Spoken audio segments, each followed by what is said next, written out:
সুন্দর ও ঝলমলে চুলের আকাঙ্ক্ষা সবারই কাম, কিন্তু প্রতিদিনের ধুলোবালির কারণে আমাদের চুল হয়ে যায় মলিন, প্রাণহীন।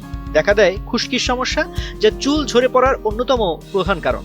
ধোয়ার সময় একটুখানি যত্ন আত্মেই সমাধান করতে পারে এই সমস্যা। চুলের গোড়া থেকে সিবাম নামের এক ধরনের তেল নির্গত হয়। বাতাসে উড়ে বেড়ানো ধুলা সেই তেলের সঙ্গে মিশে চুল নোংরা করে ফেলে। তাই সপ্তাহে অন্তত 2 বার শ্যাম্পু দিয়ে চুল ধুয়ে নিতে হবে, যা চুলের স্বাস্থ্যে সরাসরি প্রভাব ফেলে। জেনে নিতে পারেন সঠিক পদ্ধতিতে চুল ধোয়ার নিয়ম।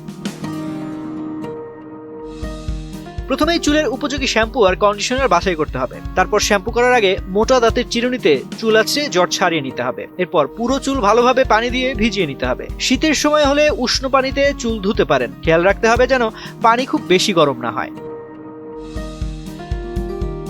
চুলের উপকার ভেবে অনেকে শ্যাম্পু করার আগে তেল দেন, তবে ময়লা চুলে তেল দিলে উপকারের চেয়ে অপকারই বেশি হয়। তাই চুলের পুষ্টি যোগাতে পরিষ্কার চুলে শ্যাম্পু দিন।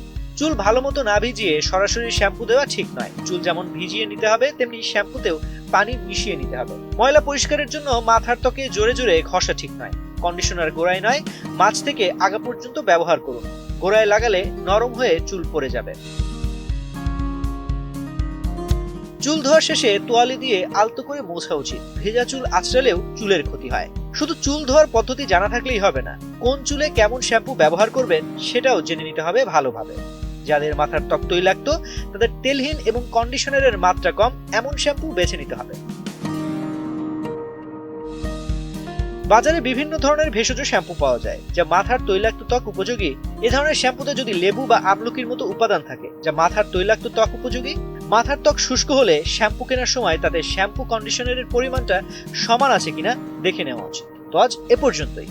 স্বাস্থ্য বিষয়ক এমন নানা পরামর্শ পেতে বাংলাদেশ প্রতিদিনের সঙ্গেই থাকুন।